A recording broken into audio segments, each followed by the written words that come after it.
Have mercy on me, a sinner.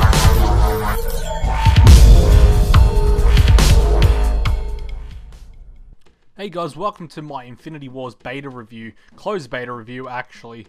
I got my code at PAX Australia and I've probably put about 5 or 6 hours into the game so far, and I've enjoyed pretty much every moment of it thus far. So I've never actually reviewed a brand new card game before. I've got reviews for Magic the Gathering and stuff like that on my channel, but not a brand new one. So I'll be trying to be as thorough as I can and try to keep the video as short as possible, but I am guarantee it will be a long video, so please be patient. Let's start with the actual battlefield layout. There are 4 sections on the field. There is a defense and assault zone, the support zone, and the command zone. The defense zone is used to block the opponent's assault zone only, and vice versa with your assault zone, of course. You can swap character cards back and forth from these 2 zones once per turn if you need to. The support zone is an area for character cards to wait out their exhausted time. The exhausted time basically is when you play a character card, they have to wait 1 turn before they can actually attack or defend. So that's what the exhausted time means. After they have been in your support zone for 1 turn, they can be put into a different zone such as the battlefield or the defense field or the assault field.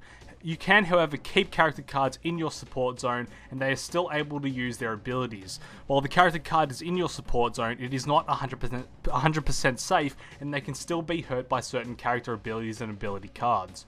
While a character is in the support zone, they cannot block or attack. The support zone is also used for location cards, which are ability cards that do not run out unless destroyed.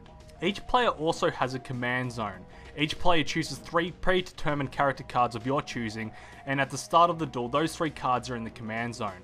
The perks of the command zone is that you do not need to wait and draw your favorite character cards, and also when you play them, they do not have an exhaust time and can block or attack straight away. Using the 4 different zones is easy enough to master, but there are many different strategies you can use, so personally I love this layout. One of my favourite features of this game is the way that you can win. Each player has 50 fortress health and 50 morale. When you get to 0 in either of those, you lose the game. When you attack the enemy's fortress directly, you deal damage to it, and when character cards dies, you lose morale. 80% of the matches I played, I did win or lose by health loss, but I did also win and lose my fair share of morale duels. Being able to lose and win 2 different ways really adds a unique feature that no other card game has. I often found myself surprised to see how low my morale was and would suddenly have to completely change my tactics. Unlike Magic the Gathering, there are no lands you need to use in order to use your cards. Instead, each player starts with 1 resource point and gains an extra resource point each turn. Each character and ability card needs a certain amount of resources in order to be played. Obviously, the more resources needed, the better the card will be. After each turn, your previously used resources reset so that you can reuse them. There are certain cards that can increase and decrease your resource amount as well. Using them sparingly each turn is very important and can be the difference between losing and winning. I personally love the resource system as it keeps things more interesting and forces you to balance your deck better. Much like Magic the Gathering, each character card has an attack and defense amount.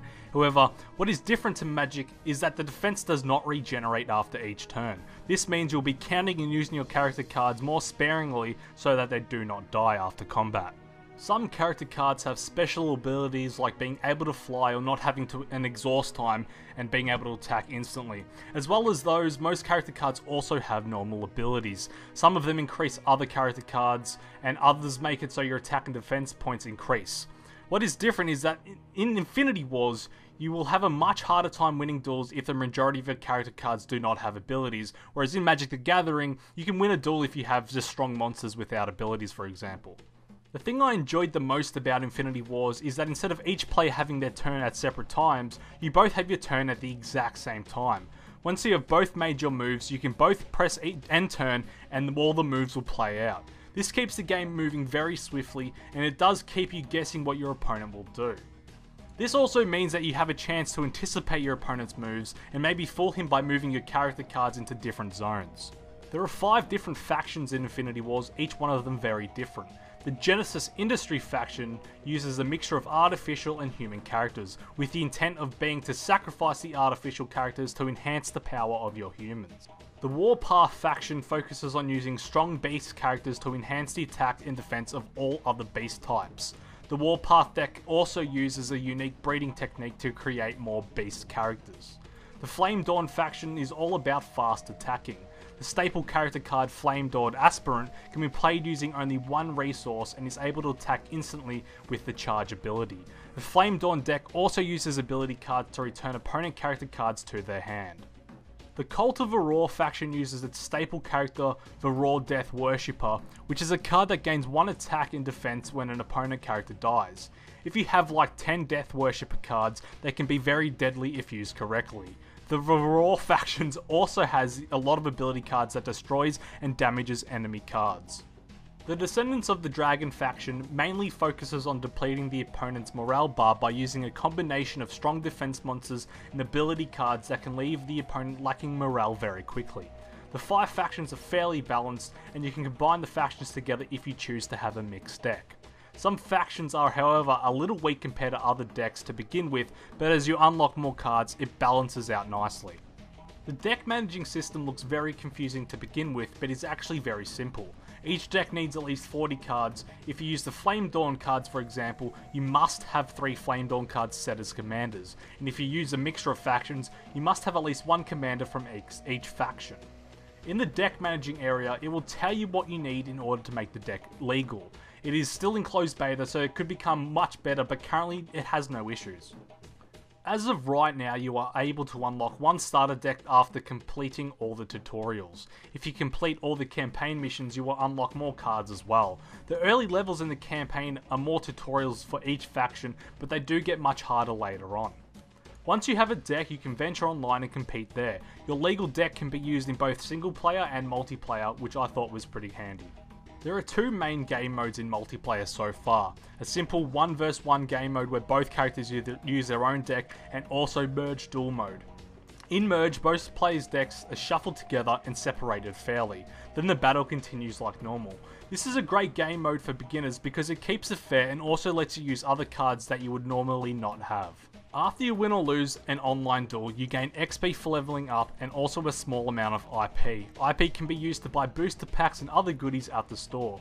You can also buy LP with real life money if you wish to purchase things straight away. Because it is still in closed beta, there are currently no real perks to leveling up. However, we have been promised that there will be in future updates. To help the community bond further, there is the ability to trade cards between players, which is very well done and a safe way to improve your deck. The one negative feature of this game I could think of was the lack of ability description after the tutorials. A quick example of this was I had a card with the Vigilance ability and no way to find out what that was. If there was, I did not see it. For a game still in closed beta, Infinity Wars pretty much feels complete to me.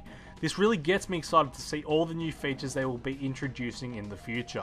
It isn't a hard game to learn how to play, and after about an hour of learning how to play, I was online competing against other real players. I really suggest you keep an eye out for this game in the future.